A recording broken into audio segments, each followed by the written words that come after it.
Ada lagi? Kalau ada dokter kandungan wanita, lebih baik pilih wanita.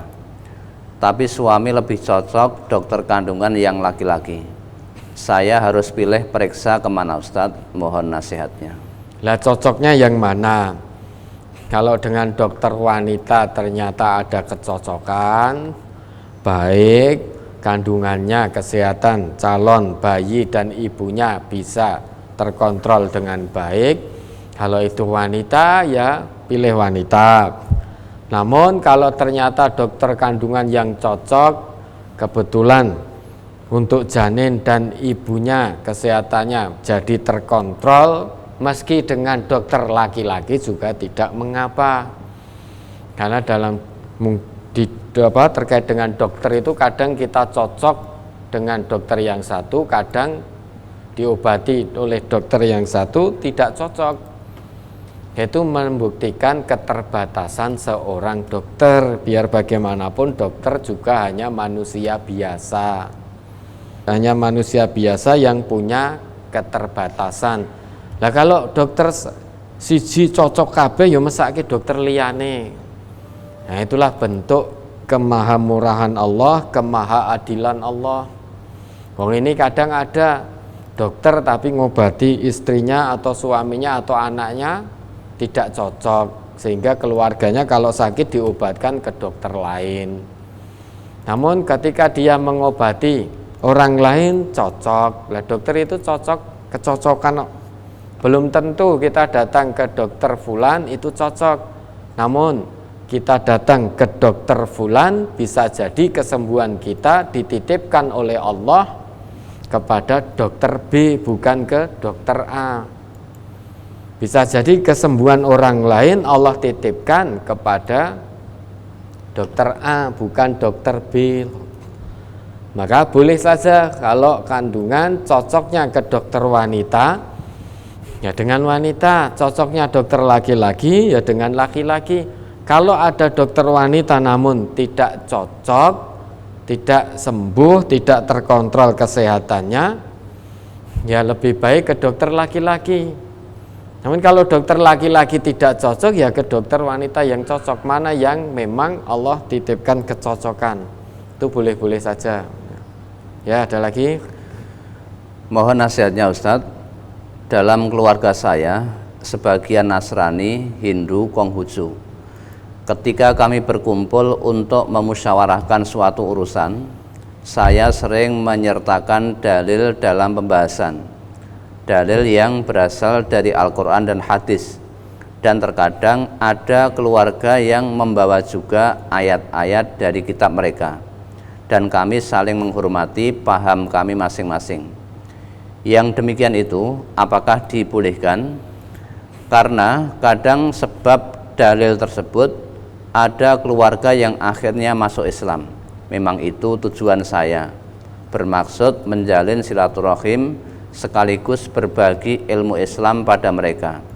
Berharap mereka pun menemukan hidayah seperti saya. Alhamdulillah, meski harus menahan diri untuk tidak berdebat, kami pun menjadi lebih dekat sebagai keluarga.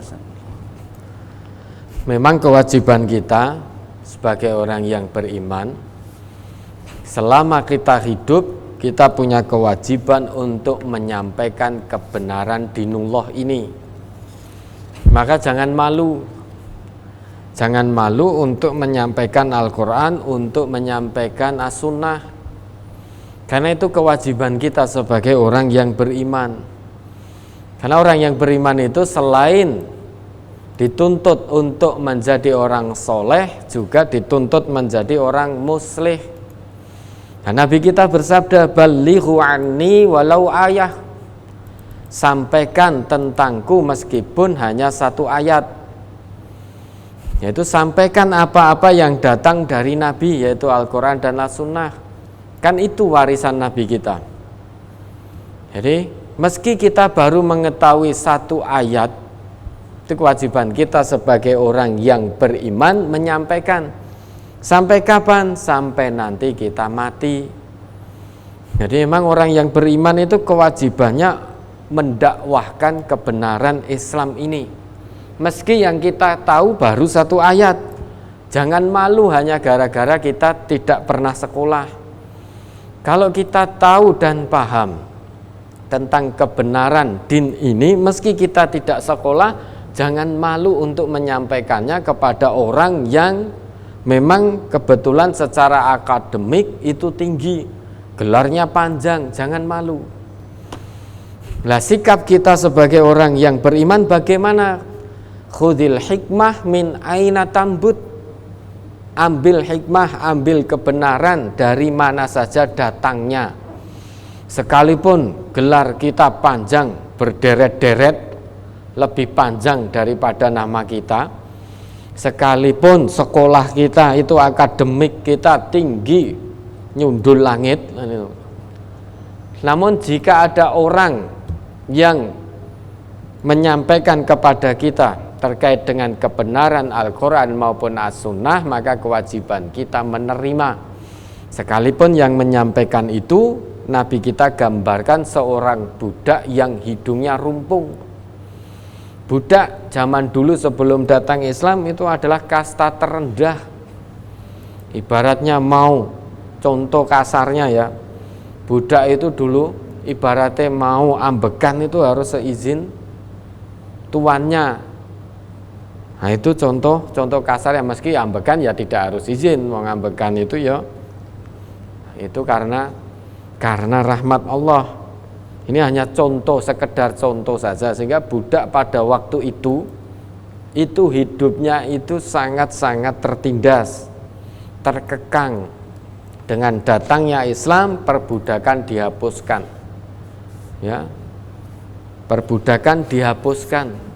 Semua sama di mata Allah kecuali orang yang bertakwa. Jadi tolok ukurnya adalah sebesar mana ketakwaan kita. Nah, sekalipun itu budak hidungnya rumpung sisan. Namun kalau yang disampaikan adalah kebenaran dinullah, kewajiban kita menerima. Bukan berarti kita mengikuti yang menyampaikan, tetapi kita mengikuti apa yang disampaikan. Maka yang panjenengan lakukan sudah betul, karena kewajiban panjenengan sebagai orang yang beriman itu menyampaikan kebenaran yang datangnya dari Rasulullah, yang dibawa oleh Rasulullah, yaitu Al-Quran dan As-Sunnah, meski baru paham satu ayat saja. Namun kewajiban kita itu hanya menyampaikan. Perkara diterima atau tidak itu urusan Allah. Wa ma'ala rasulina illal balaghul mubin. Dan tidaklah kewajiban atas Rasul kami kecuali agar Rasul kami itu menyampaikan keterangan yang gamblang, yang jelas, sehingga tidak perlu malu, tidak perlu pakai wuh. Saat ini ada sering kita jumpai orang Islam namun malu untuk menyampaikan Al-Quran, malu untuk menyampaikan sunnah-sunnah Rasulullah. Mengapa? Ya karena kita rasakan bahwa Islam ini kok sepertinya seperti tampak semakin asing, padahal kita mayoritas penduduknya adalah Islam. Namun seakan-akan Quran hanya tinggal tulisannya saja. Tulisannya ada, tetapi perbuatan orang Islam sendiri yang justru melanggar dari tuntunan-tuntunan Al-Quran. Maka seolah-olah seakan-akan kita rasakan saat ini bahwa Islam itu tinggal namanya. Kebenaran Islam, kebenaran Quran itu tertutup oleh perbuatan-perbuatan buruk orang yang ngaku Islam.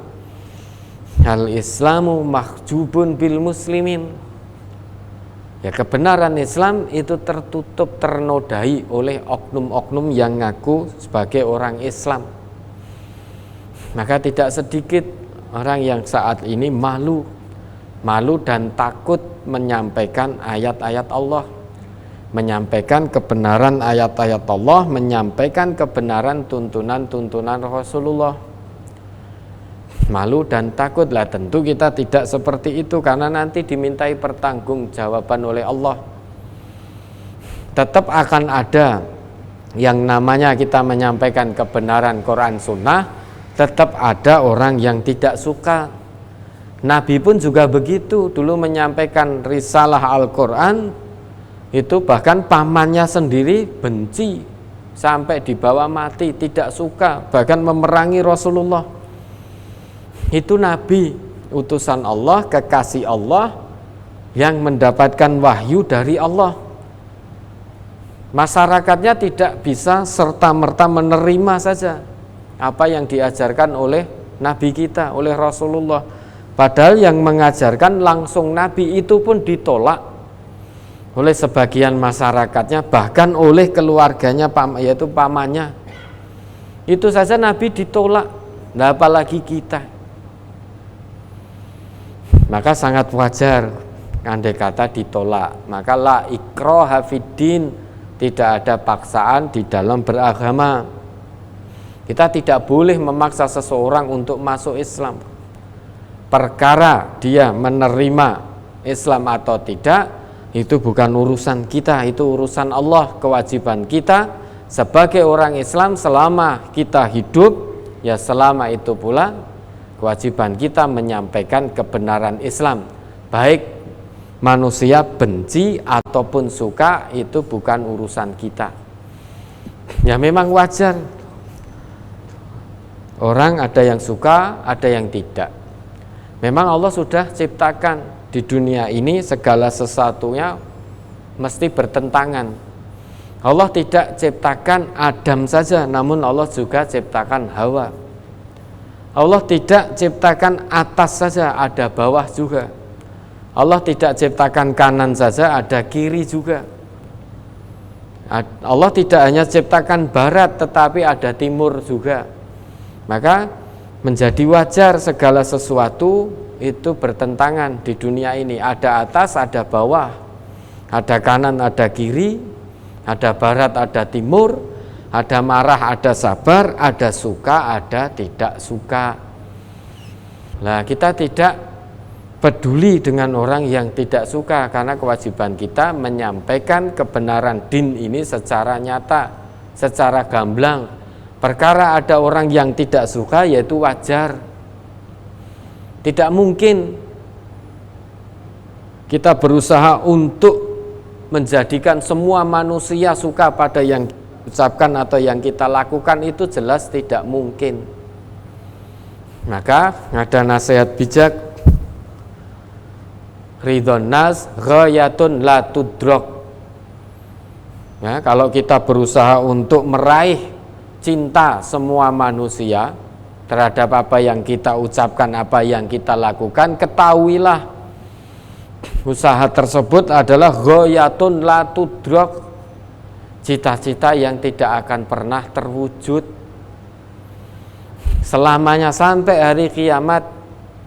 Kalau kita menginginkan semua manusia cinta, suka dengan apa yang kita lakukan, apa yang kita ucapkan, ketahuilah cita-cita itu adalah usaha itu, keinginan itu adalah ghayatun la tudrok, cita-cita yang mustahil terwujud, selamanya tidak akan terwujud. Akan ada yang suka, akan ada yang tidak suka. Bahkan kita tidur nyenyak pun, tidak berucap, tidak berkata, tetap ada yang tidak suka. Tetap ada yang ngeloki, wong kok gayane turu wae. Padahal kita tidur nyenyak, tidak sedang berkata-kata, tidak sedang berbuat, tetap ada orang yang tidak suka. Maka tinggalkan itu. Ya, untuk meraih kecintaan semua manusia tidak perlu. Ya, tinggalkan. Ya. Kita berusaha untuk meraih, cita-cita kita adalah meraih ridho Allah. Karena ridho Allah itu, ridho Allah ghayatun la tudrok. Cita-cita untuk meraih ridho Allah adalah satu cita-cita yang tidak bisa kita tinggalkan. Artinya, usaha untuk meraih ridho Allah itu satu keharusan. Dan kalau kita penuhi syarat-syaratnya, otomatis dengan sendirinya Allah akan meridhoi kita. Maka fatruk ma la yudrak, tinggalkan segala sesuatu yang mustahil. Untuk meraih cinta semua manusia itu perkara yang mustahil, maka tinggalkan. Wa adrik ma la yudrak, dan kejar, usahakan segala sesuatu yang memang bisa kita raih, yaitu ridho Allah. Itu sangat bisa kita raih dengan syarat kita menjalankan apa yang menjadi ketetapan Allah dan apa yang menjadi tuntunan dari Rasulullah. Qul in kuntum tuhibbunallah fattabi'uni yuhibbukumullah, itu kata Allah. Ya, jika kamu betul ngaku cinta kepada Allah, fattabi'uni, ikuti aku, yaitu ikuti Nabi, yuhibbukumullah, niscaya Allah akan mencintaimu, Allah akan meridhoimu. Maka itu yang kita usahakan. Perkara manusia akan ngomong apa, meski tidak suka, kita tidak peduli, karena yang kita usahakan adalah ridho dari Allah. Ya, ada lagi. Saya perempuan yang pernah menikah dan dikaruniai 2 anak. Dalam hal makan, alhamdulillah kami lebih dari cukup. Ustadz, bukan maksud mengeluh, namun saya berusaha mencari solusi. Semakin bertambah umur, ternyata semakin sulit dalam mendampingi anak-anak dalam hal menjaga fitrahnya, apalagi di tengah lingkungan yang buruk, jauh dari tuntunan. Saya mulai merasa ada kebutuhan pada sebuah keluarga yang utuh, agar ada yang membantu saya dalam menjaga fitrah anak-anak. Apakah saya boleh minta tolong dicarikan, Ustaz? Itu dari mana yang bertanya? Dari Lampung, Ustaz. Dari Lampung. Ya, sudah dapat belum? Ya. Berapa putranya tadi? 2 putra sudah. Kalau untuk urusan makan minum kebutuhan harian, alhamdulillah sudah tercukupi. Namun ibu ini seiring dengan anak-anaknya yang semakin berkembang remaja, dewasa, ibu ini merasa kewalahan untuk mendidik anak-anaknya biar tetap berada di jalan Allah sesuai dengan fitrah kemanusiaannya. Maka ibu ini meminta tolong untuk dicarikan pendamping hidup agar bisa membantu beliau dalam mendidik putra-putranya. Nah, ini bagus ibu ini. Jadi memperhatikan betul generasinya, berusaha untuk menjaga betul anak turunnya dan keluarganya dari api neraka. Namun ibu ini merasa kewalahan ketika seorang diri, maka minta dicarikan. Ya boleh saja dicarikan, bisa. Mau kita di MTA ya masih banyak yang belum nikah. Ya, yang duda juga banyak. Yang masih lajang waktunya nikah, ndak nikah-nikah ya masih banyak.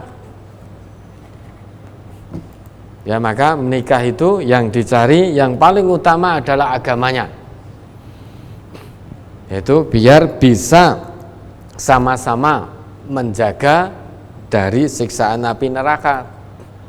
Yang dicari bukan cantik dan kayanya, bukan ganteng dan kayanya, namun yang paling utama adalah agamanya. Ya boleh ini dicarikan. Nanti bisa ke perwakilannya itu, kalau memang minta tolong langsung ya bisa. Tapi matur ke perwakilannya, ke cabang ke perwakilannya, nanti bisa dikirimkan data dirinya. Nah, bagaimana mencarikan? Kami belum memiliki data diri panjenengan. Ya, kirimkan data dirinya, di situ usia berapa, kemudian bisa juga tinggi badan berapa. Ya bisa dikirimkan di data diri. Nah, nanti akan kita carikan. Jadi ini yang mendengarkan warga MTA ini, ya mungkin yang sedang berusaha untuk mencari pendamping hidup, Ini ada seorang ibu di Lampung dengan 2 putra. Insya Allah untuk kehidupan, kecukupan sehari-hari itu sudah tercukupi. Namun bukan berarti nanti panjenengan sebagai laki-laki kalau memang ditakdirkan oleh Allah menikahi ibu ini, bukan berarti panjenengan lantas lepas dari kewajiban. Karena ibunya sudah cukup untuk memenuhi kebutuhan hidup, ya wis tak nganggur wae, tak numpang mangan, bukan. Nah, kalau itu panjenengan lakukan dosa, karena kewajiban seorang laki-laki itu memberi nafkah istri dan anak-anaknya. Nah, kalau nanti panjenengan ditakdirkan oleh Allah menikahi ibu ini, maka anak-anak itu juga menjadi kewajiban panjenengan. Jangan hanya mau dengan ibunya, tidak mau dengan anaknya. Kan ada seperti itu, maunya dengan ibunya, tapi dengan anaknya tidak mau. Kalau itu yang panjenengan lakukan, hakikatnya panjenengan sedang menuruti hawa nafsu tanpa sadar. Nah, maka orang yang beriman tentu tidak hanya mau dengan ibunya, mau dengan anaknya juga. Orang yang beriman tentu begitu menikah, dia sadar punya kewajiban untuk menafkahi istri dan anak-anaknya. Mari dikomunikasikan, nanti bisa kirimkan data dirinya. Ya, ada lagi. Pertanyaan tanggal 14 Februari. Mohon dijelaskan hadis Bukhari juz 7 halaman 64 bahwa malaikat tidak akan masuk pada rumah yang ada anjingnya atau ada gambar atau patung. Menurut hadis tersebut, apakah kita dilarang memelihara anjing karena malaikat tidak akan masuk ke rumah? Kemudian di tempat saya ada yang memelihara anjing, rumahnya berdekatan dengan masjid. Yang demikian itu bagaimana? An Abi Tolhata radhiyallahu anhu qala, dari Abi Tolhah radhiyallahu anhu ia berkata, qala Nabi sallallahu alaihi wasallam, Nabi sallallahu alaihi wasallam bersabda, la tadkhulul malaikatu baitan fihi kalbun wala tasawiru.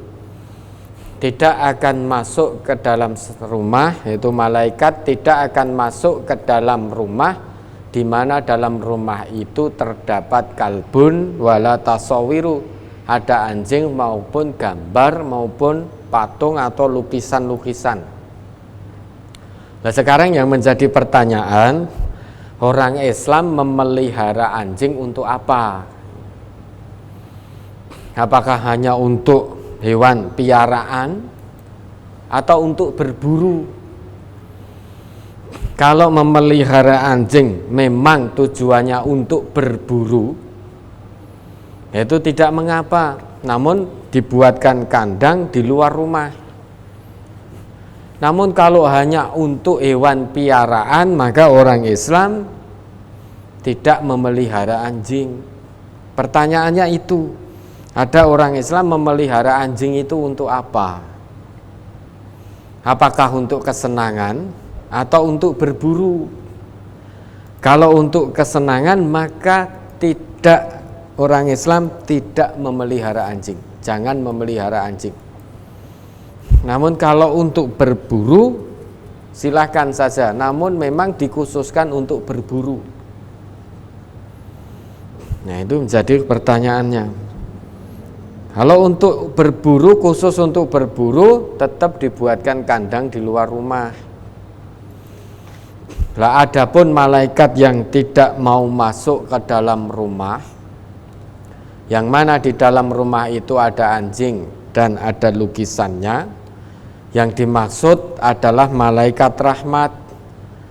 Malaikat rahmat tidak akan pernah masuk ke dalam rumah yang di dalamnya ada patung atau lukisan yang memang disembah. Jadi kalau ada sebuah rumah, di situ ada patung, ada gambar, ada lukisan, dan lukisan, gambar atau patung itu memang disembah oleh orang-orang, maka malaikat tidak akan masuk ke dalam rumah tersebut. Kalau itu tidak untuk disembah, hanya sebatas hiasan dan lain sebagainya, itu tidak mengapa. Namun kalau di situ ada lukisan, ada gambar, ada patung memang disembah, maka malaikat selamanya tidak akan masuk. Malaikat tidak akan masuk ke dalam rumah tersebut. Maka kita orang Islam harus hati-hati. Ya untuk apa? Kalau hanya di situ lukisan foto keluarga, ya tidak mengapa. Kecuali kalau rumah itu dipasang lukisan-lukisan tertentu atau patung-patung tertentu memang tujuannya untuk disembah, maka malaikat tidak akan masuk. Nah, kalau di situ ada anjing, ya pertanyaannya kalau di situ untuk kesenangan, ya malaikat juga tidak akan masuk. Ya tidak akan masuk kecuali anjing itu memang khusus untuk berburu. Dan kandangnya pun tetap harus di luar rumah, bukan ditaruh di dalam. Ya, memang hadisnya begitu, sahih hadisnya. Yang dikhawatirkan atau yang dimaksud malaikat tidak akan masuk di dalam rumah seseorang yang ada lukisannya, itu maksudnya lukisan yang disembah atau patung yang disembah.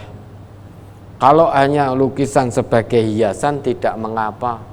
Foto keluarga diperbesar, kemudian ditempelkan, digantung di dinding, itu tidak mengapa, tidak untuk disembah. Yang tidak boleh adalah untuk disembah.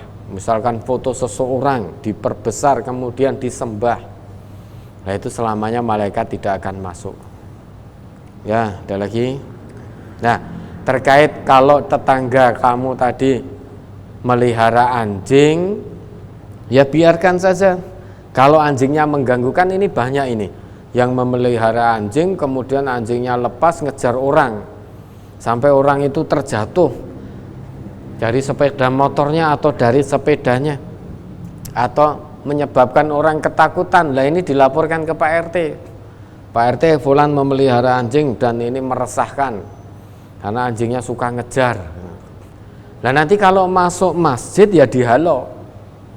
Jangan sampai anjing itu masuk masjid, dihalau.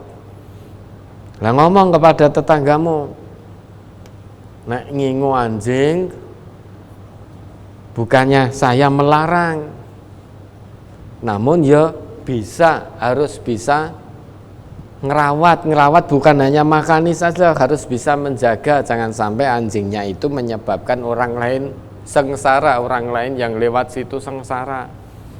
Jangan sampai anjingnya masuk mengotori masjid. Nah kalau itu anjing tetanggamu itu mengganggu, ya laporkan kepada Pak RT-mu. Ya, insya Allah nanti akan ada dikomunikasikan dengan baik. Nah, kalau mau masuk masjid dihalau. Anjingnya kalau mau masuk masjid dihalau. Lah takut ya, memang kadang kita takut kemudian anjingnya masuk masjid mung piye kan gitu. Maka berusaha untuk dihalau. Lah kalau memang mengganggu betul ya laporkan ke Pak RT-nya. Ya, ada lagi. Selama ini ngaji terhalang oleh pekerjaan, dan setiap malam seusai Ahad pagi dengar kajian ulang, dan saya juga belum bisa membaca Al-Quran dengan baik. Kalau membaca Al-Quran cuma membaca artinya, apakah saya berdosa, Ustaz? Pertama, ngaji itu jangan sampai terhalang oleh pekerjaan, harus bisa dibagi waktunya. Ya, kalau memang waktunya ngaji, waktunya bekerja. Kalau memang pas waktu ngaji memang saudara betul-betul tidak bisa meninggalkan pekerjaan, itu namanya uzur. Kalau uzur ya tidak mengapa. Namun usahakan dulu untuk meminta izin ke tempat panjenengan bekerja. Kalau sudah ada usaha meminta izin dan tidak diizinkan, ya sudah, berarti itu uzur. Namun insya Allah kalau kita mujahadah, berusaha betul dengan maksimal, Allah akan berikan jalan keluarnya. walladzina jahadu fina lanahdiyannahum subulana. Termasuk kita berusaha meminta izin dari tempat pekerjaan untuk kita bisa ngaji. Kalau itu kita lakukan secara mujahadah, janji Allah lanahdiyannahum subulana, pasti kami akan tunjukkan kepada mereka jalan-jalan kami. Pertanyaannya, sudahkah kita bermujahadah dalam meminta izin? Sudahkah kita lakukan secara maksimal? Ya, kalau belum maka jangan mengharap janji Allah. Allah tidak akan turunkan, tidak akan tunjukkan jalannya, karena kita belum ada kesungguhan. Maka izin dulu secara maksimal. Insya Allah nanti hati bosmu, kalau kamu mujahadah dalam izin, hati bosmu itu yang menggerakkan Allah nanti, sehingga memberikan izin kepadamu. Dengan syarat sungguh-sungguh dulu. Kalau belum sungguh-sungguh, ya berarti belum bisa mengatur waktu, belum bermujahadah untuk usaha izin agar bisa ngaji. Maka ya hatinya bosmu belum digerakkan oleh Allah, sehingga tidak memberi kamu izin. Yang pertama. Kemudian jadi orang Islam tapi tidak bisa baca Al-Quran. Sudah berapa lama panjenengan jadi orang Islam? Kalau baru sehari, 2 hari, seminggu ya wajar panjenengan orang Islam tapi belum bisa baca Al-Quran. Namun kalau sudah 1 tahun, 2 tahun, 3 tahun, 5 tahun, bahkan puluhan tahun, bahkan sejak lahir sudah Islam, kok belum bisa baca Al-Quran, kemana saja? Waktunya habis untuk apa? Kok tidak mau belajar Al-Quran, membaca Al-Quran? Padahal itu kitab suci kita, kitab suci orang Islam. Kalau orang Islamnya tidak bisa membaca Al-Quran, tidak bisa membaca kitab sucinya, lantas siapa yang akan membaca? Sedangkan saat ini orang di luar Islam saja banyak yang fasih membaca Al-Quran. Bukan hanya fasih, dari A sampai Z, tajwidnya, hukum-hukum bacaannya, dari A sampai Z. Sekarang banyak orang di luar Islam yang sudah menguasai, bahkan banyak yang sudah hafal, padahal bukan orang Islam.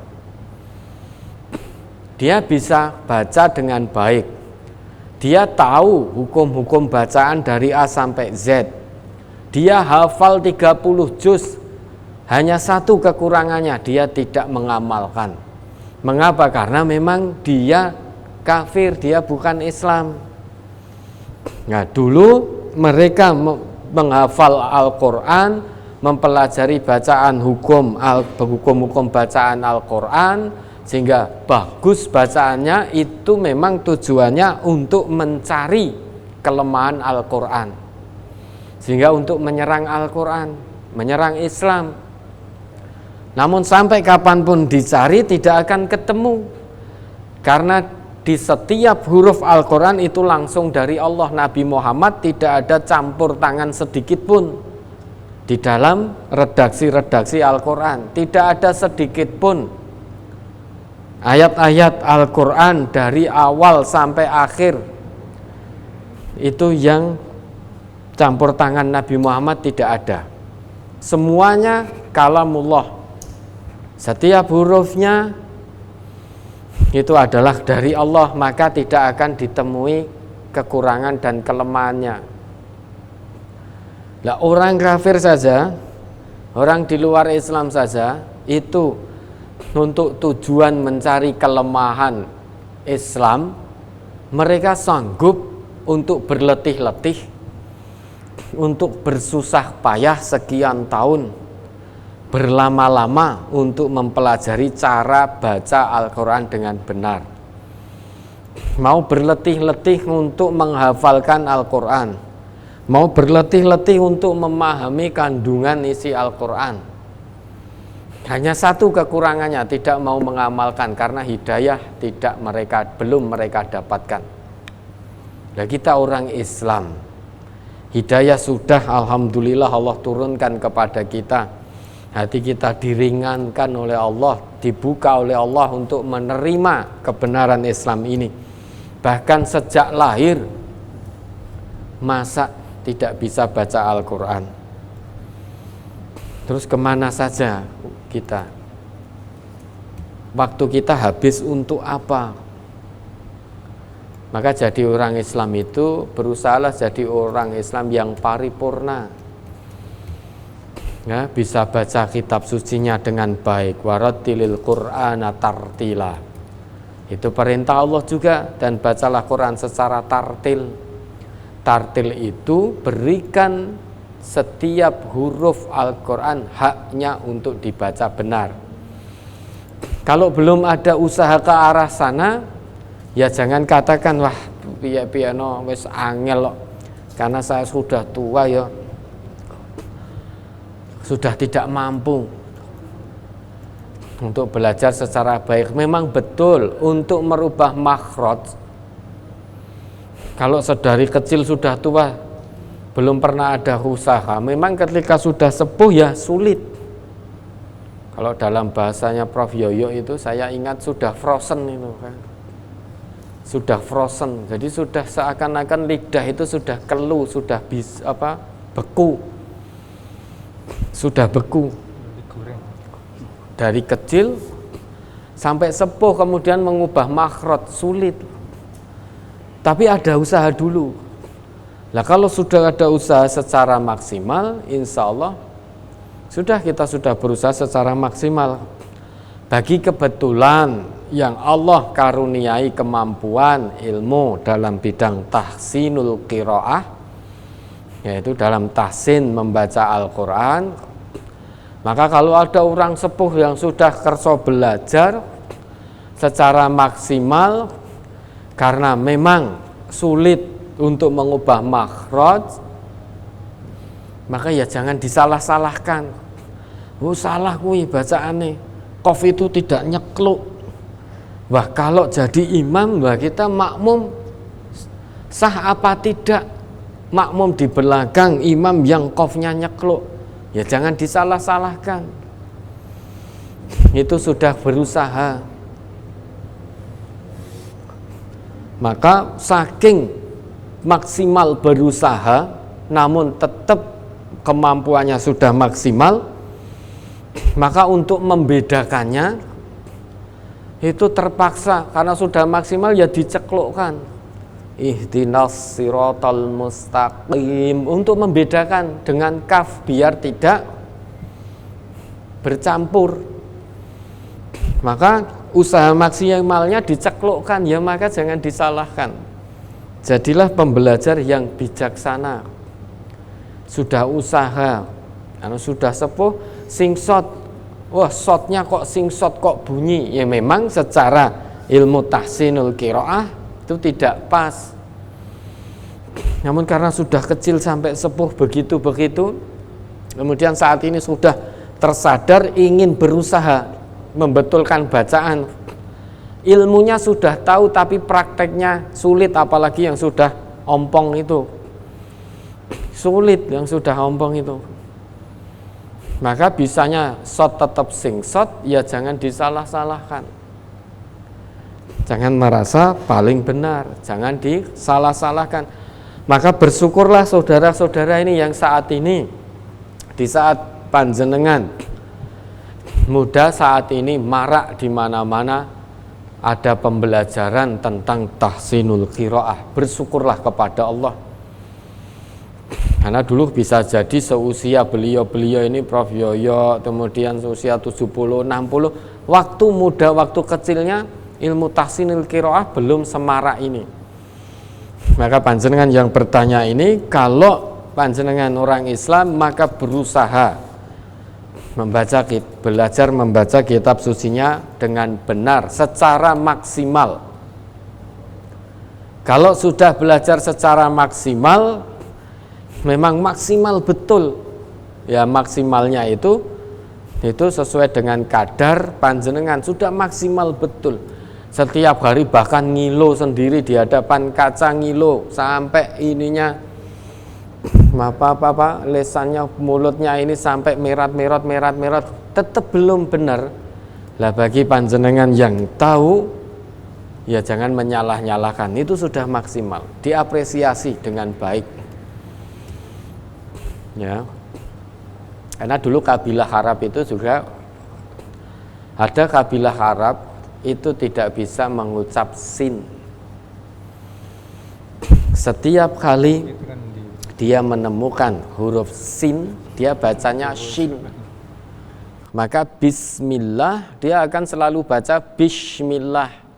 Maka bacaan tersebut dialeknya dinamakan kashkashah. Kashkashah.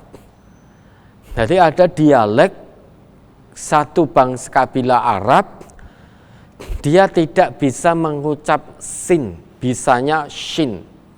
Setiap kali dia menemukan huruf sin, dia akan selalu baca shin. Maka bismillah akan dia baca bismillah, itu maksimalnya. Maka bacaannya disebut kashkashah. Ada juga kabilah yang tidak bisa mengucap shin, bisanya sin.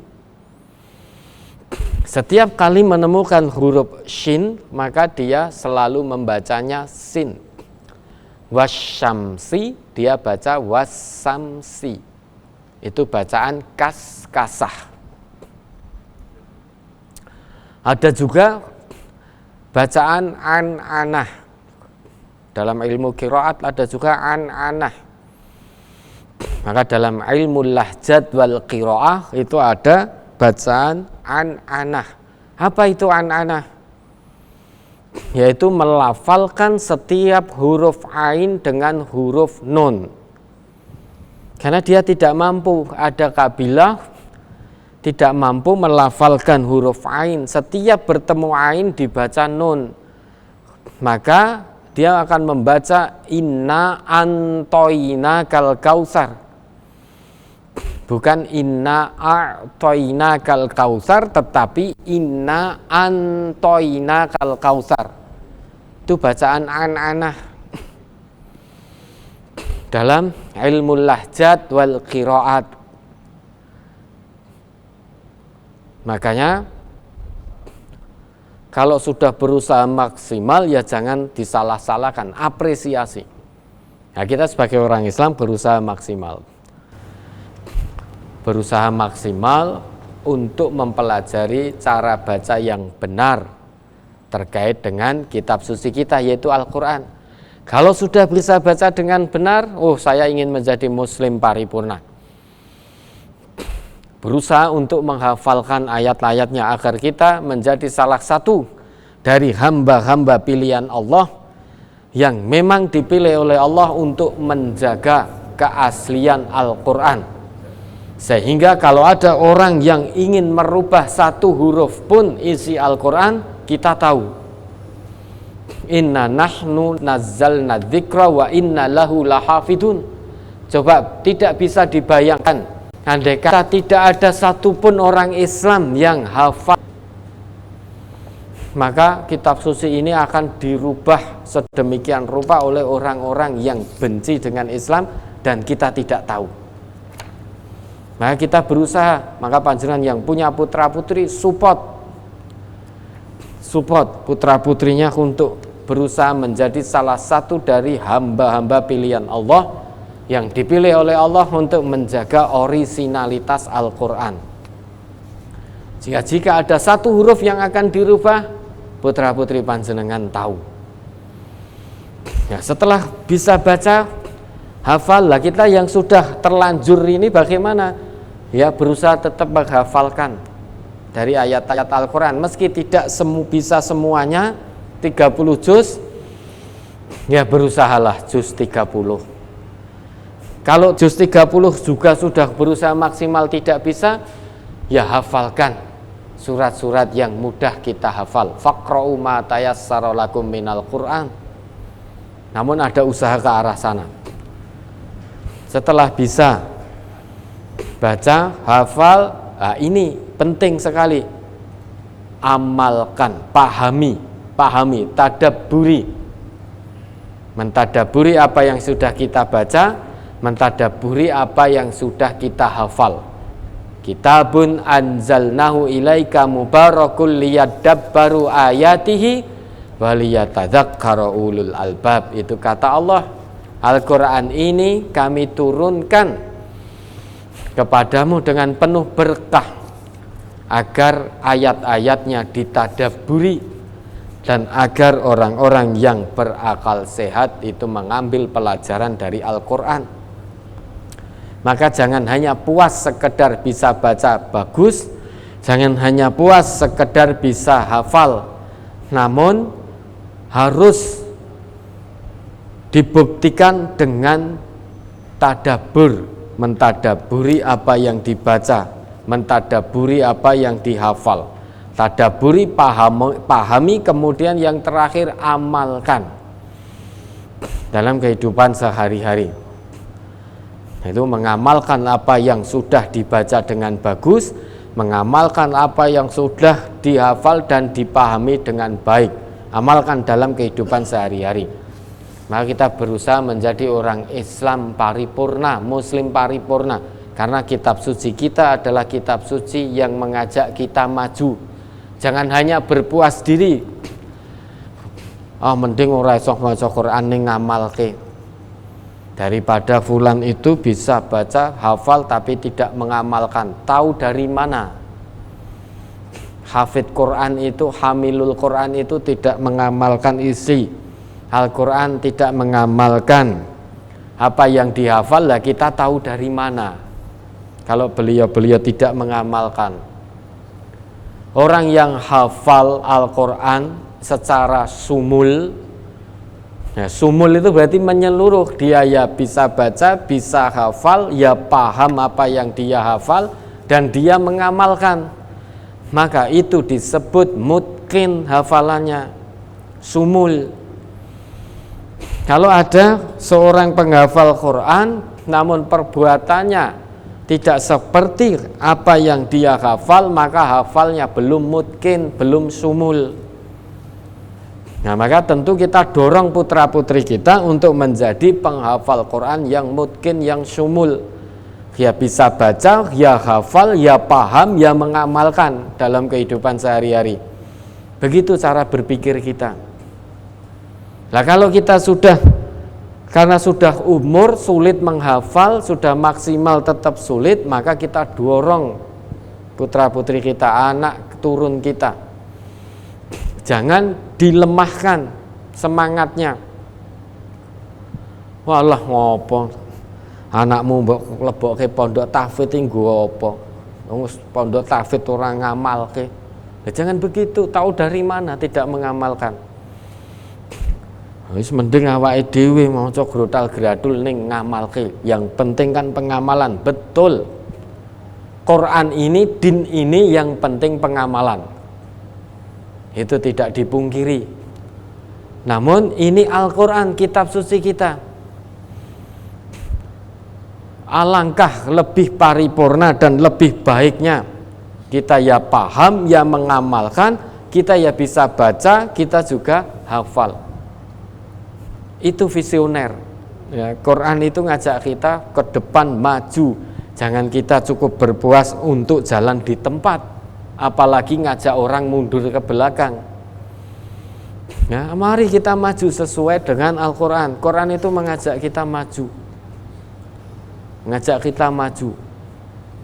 Ya, maka mari kita usahakan bisa baca dengan baik, hafal, kemudian paham yang kita baca, paham yang kita hafal, kemudian buktikan dengan pengamalan dalam kehidupan sehari-hari.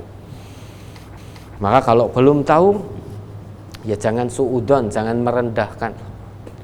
Tahu dari mana fulan hamilul Quran, hafid, dia disebut hamilul Quran, dia disebut hafidul Quran, itu dia bukan hanya sebatas hafal. Dia ya paham, ya mengamalkan. Orang sekalipun dia hafal Quran tapi tidak paham, tidak mengamalkan, maka dia juga tidak disebut hafid. Nah, dia disebut hafid, ya dia hafal, dia paham, dia amalkan dalam kehidupan sehari-hari. Baru dia disebut hamilul Quran, baru dia disebut hafidul Quran. Memang orang yang hafid itu bukan hanya sebatas hafal. Dia hafal, dia paham, dia amalkan. Mari kita orang Islam menuju ke arah sana.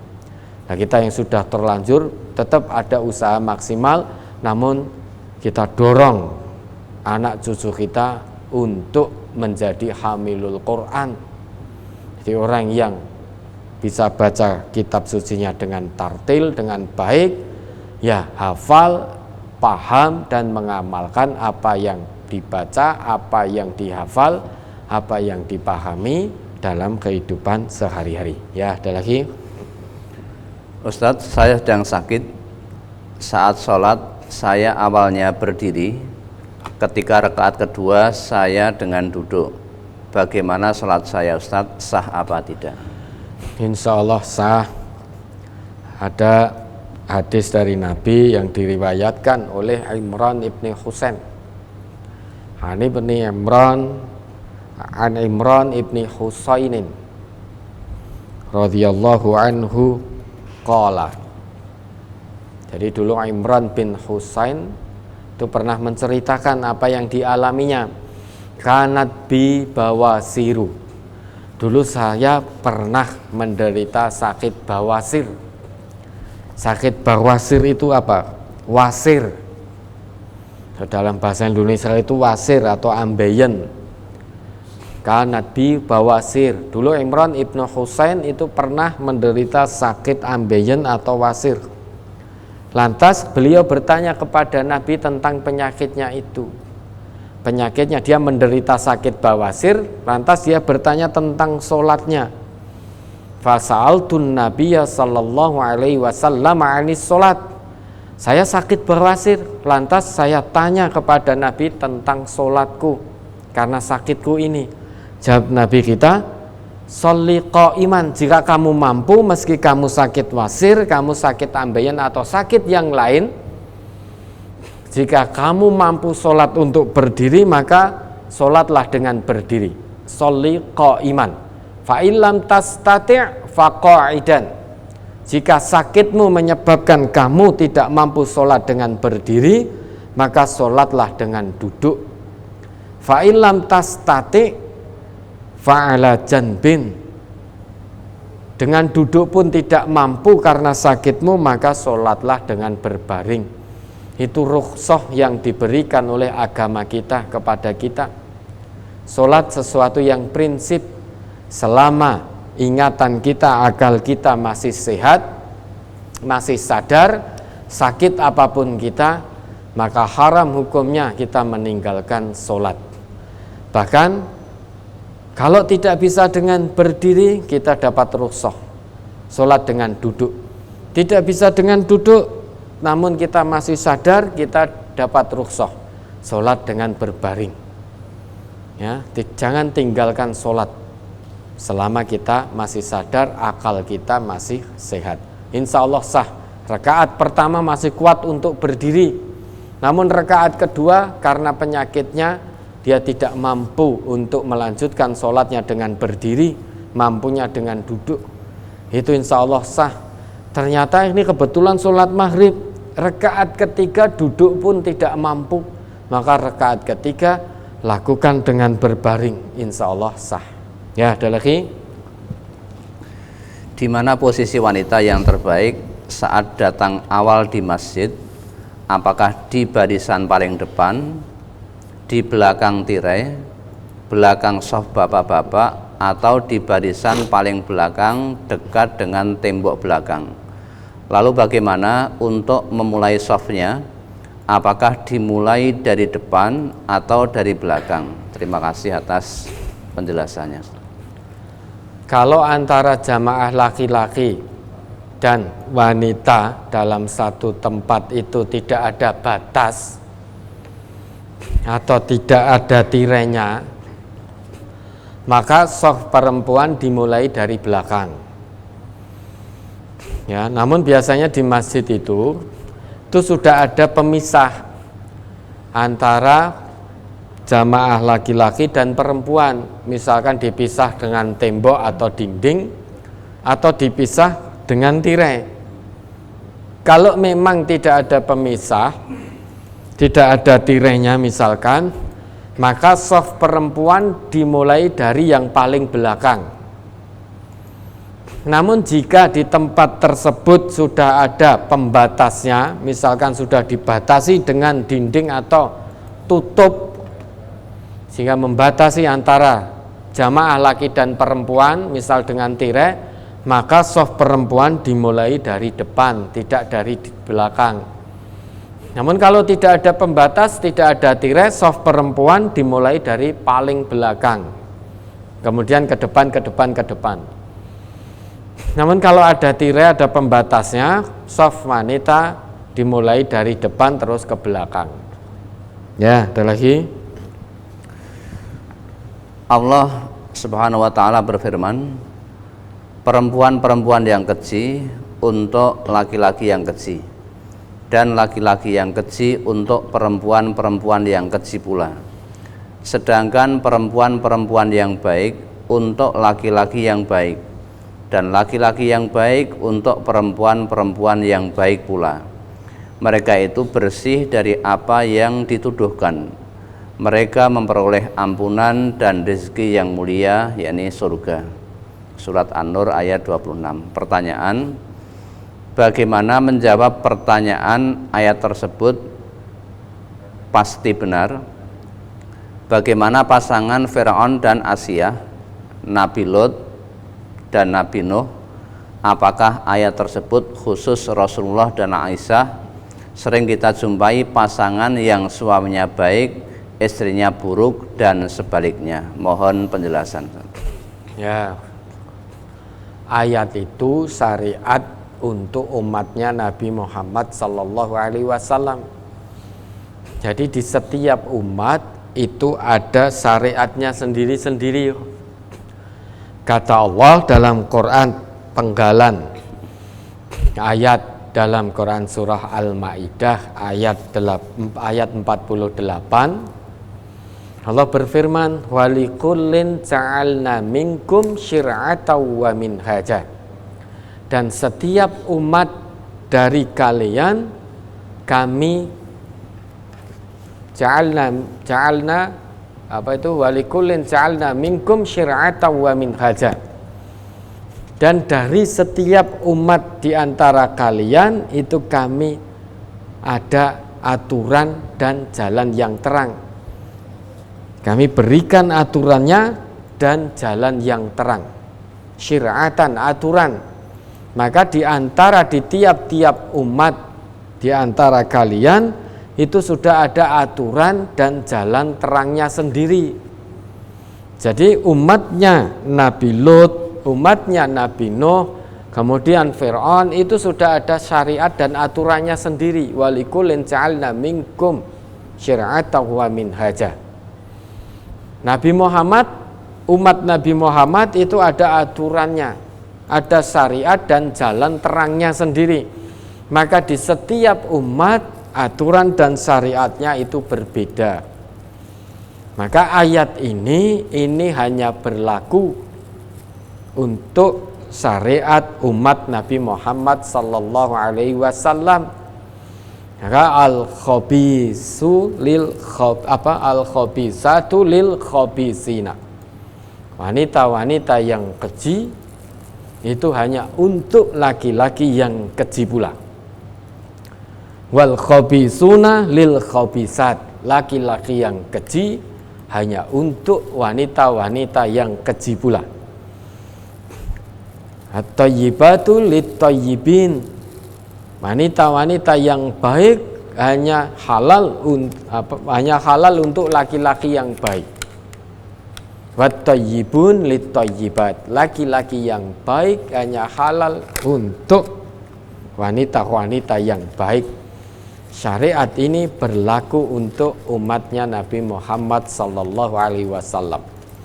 Sedangkan Fir'aun dan Aisyah, kemudian Nabi Nuh dengan istrinya, Nabi Lut dengan istrinya, itu sudah ada aturan dan syariatnya tersendiri, di mana setiap umat itu sudah ada aturan dan jalan terangnya sendiri.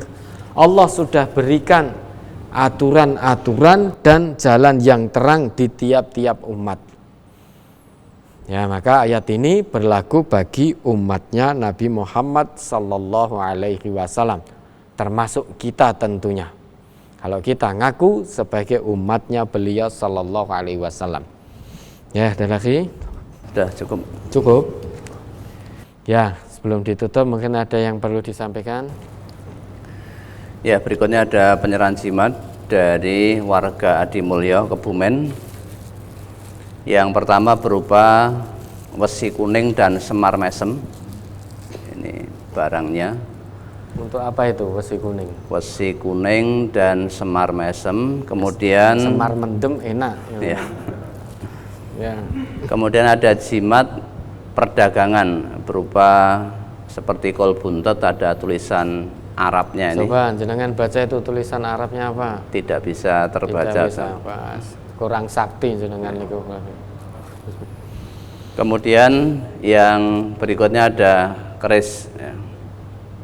Keris apa itu? Berapa harganya itu? Tidak disebutkan.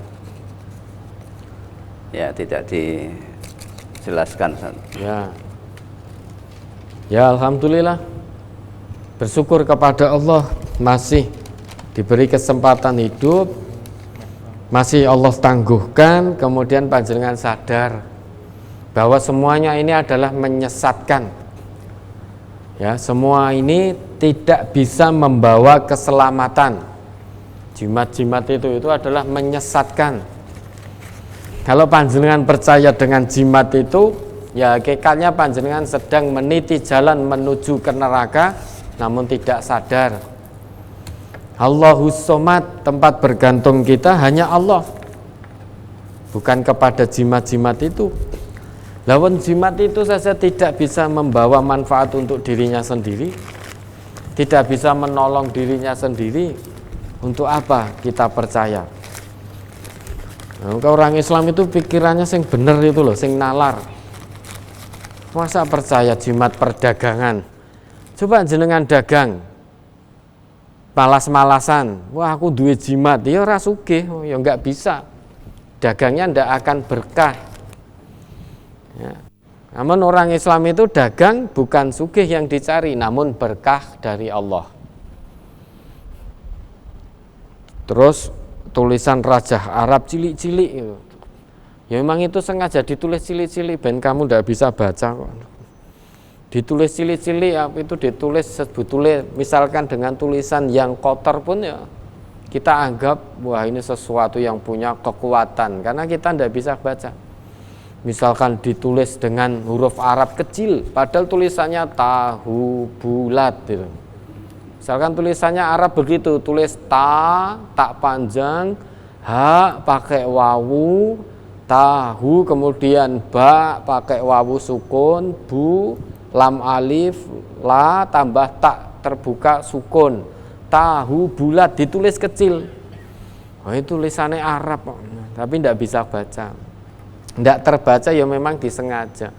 Maka orang Islam haram percaya dengan yang begini-beginian. Alhamdulillah bersyukur kepada Allah. Ya, hidayah bisa masuk ke dalam hati panjenengan. Penangguhan ajal bisa panjenengan gunakan untuk berpikir dengan baik dan benar sehingga panjenengan segera bertobat kepada Allah. Ya, mohon ampun kepada Allah sebanyak-banyaknya, beristighfar mohon ampun kepada Allah sebanyak-banyaknya. Hentikan perbuatan kesyirikan ini, musyrik ini, hentikan kemudian ikuti dengan memperbanyak amal soleh. Ya, ada lagi. Berikut ada penyerahan infak untuk pondok pesantren MTS. Ya, ini ada beberapa warga kita yang dengan keikhlasan, keimanan dan penuh ketakwaan kepada Allah insya Allah menyerahkan sebagian harta yang Allah titipkan kepadanya. Hartanya yang sesungguhnya ya ini, Jadi bukan harta yang dia makan, bukan harta yang dia beli untuk yang dia gunakan untuk pakaian dan lain sebagainya. Namun hartanya yang sesungguhnya di sisi Allah menurut Nabi kita yang diinfakkan ini. Ini yang akan menemani panjenengan nanti kelak sampai menghadap kepada Allah. Jadi ini infak untuk pondok pesantren Majelis Tafsir Al-Quran. Ibu Suyatmi Sumarto, Ceper, Klaten 5 juta. Hamba Allah Wanayasa 2 juta. Bapak Tukijo Nanggulan Kulon Progo 2 juta. Mbah Madiem Tanon 1 Sragen 200.000. Herlina Bagi 1 Sukarjo 2 juta. Hamba Allah Surabaya 8.520.000. Hamba Allah Tegal 300.000. Bapak A. Bukhari Kendal 1 juta. Bapak Suyudin Juwiring 250.000. Hamba Allah Juwiring 800.000. Hamba Allah Andong Boyolali 2.850.000. Hamba Allah Jakarta 1 juta. Hamba Allah Sleman DIZ 3 juta. Hamba Allah Sukodono 1 500.000. Hamba Allah Ngawi 3 juta. Ibu Naimatun Mondoan Sragen 5 juta. Hamba Allah Mojo Songo 4 Boyolali 1.200.000. Hamba Allah Delanggu Klaten 1 juta. Bapak Hirlambang Juwiring 3 Klaten 500.000. Hamba Allah Weru 1 Sukoharjo 1.500.000. Bapak Suwarno Limbangan Kendal 1 juta. Hamba Allah Jepara 1 juta. Ibu Istiana Jatisrono 1 juta. Bapak Bambang Purwono 100.000. Hamba Allah Gemolong 1 500.000. Hamba Allah Sulawesi Tengah 1.500.000. Slamet Daroni Sulawesi Tengah 1.500.000. Hamba Allah Padas Ngawi 4.350.000. Cabang Mojo Songo 4 1.200.000. Hamba Allah Delanggu Klaten 1 juta. Hamba mana? Ibu Kasilah Kebumen 1 juta. Hamba Allah Pasar Kliwon 100.000. Keluarga Ani Basuki Boyolali 1 juta. Hamba Allah Ngerampal 7 juta. Total infak yang masuk untuk pondok pesantren MTA berupa uang 63.870.000 rupiah untuk hari ini. Adapun ada pula infak non uang Ibu Kasilah Kebumen 2 cincin emas. Ya, mudah-mudahan apa yang panjenengan infakkan ini betul-betul dinilai di hadapan Allah nanti sebagai amal soleh panjenengan, dan mudah-mudahan menjadi salah satu sebab panjenengan nanti diizinkan oleh Allah untuk memasuki surganya kelak. Inilah harta yang sesungguhnya yang insya Allah menurut Nabi kita akan menemani panjenengan sampai nanti menghadap Allah kelak. Nah, di layar televisi bisa kita saksikan bagaimana ini proses pembangunan yang masih berlangsung untuk pondok pesantren MTA. Mohon doanya dari Bapak Ibu, saudara-saudari semuanya. Mudah-mudahan doa panjenengan, doa kita semua dikabulkan oleh Allah. Cita-cita mulia dari Majelis Tafsir Al-Quran ini untuk membimbing, membina, mencetak hingga pada akhirnya melahirkan generasi-generasi penerus Islam, penerus dakwah yang berakhlakul karimah, mumpuni, handal, berilmu, tahan banting, tidak mudah menyerah. Mudah-mudahan diridhoi oleh Allah Subhanahu wa taala. Ya, bisa disaksikan. Ya, ini gedung Al-Azhar yang panjenengan saksikan. Ini adalah gedung Al-Azhar, yaitu tempat di mana anak-anak melakukan pengajaran di kelas. Ya, ini gedung Al-Azhar. Nah, ini ada di sebelah. Nah, sebelahnya sana itu lapangan sepak bola. Nah, ini adalah mana tadi gedungnya? Nah, itu yang sedang dibangun adalah dapur, tempat untuk memasak dan anak-anak makan, serta auditorium lantai 2-nya itu tempat untuk auditorium dan gelanggang olahraga, yaitu badminton. Insya Allah ada 5 lane atau 6 lane. Kemudian samping baratnya, samping kiri berarti ini masih gedung Al-Azhar. Nah, ini lapangan sepak bola yang sebelah sana memang sedikit rusak, insya Allah akan segera diperbaiki. Nah, ini lapangan sepak bola yang memang diusahakan untuk mendukung kelancaran pendidikan dan pengajaran calon-calon mundhirul qaum ini. Nah, ini gedung Abu Umar Ibnul Khattab rencananya yaitu 3 lantai. Nah, ini masjidnya. Dan alhamdulillah ini semua tidak mungkin terwujud tanpa pertolongan dan ridho dari Allah Subhanahu wa taala. Bukan arsiteknya yang pinter, bukan. Namun murni hakikatnya ini adalah pertolongan, rahmat dan ridho dari Allah. Nah, ini kalau sendiri juga tidak bisa, maka perlu kebersamaan secara materi maupun secara doa. Materi saja tidak cukup tanpa doa. Kalau hanya materi berarti kita sombong. Kalau hanya doa berarti kita hanya berangan-angan.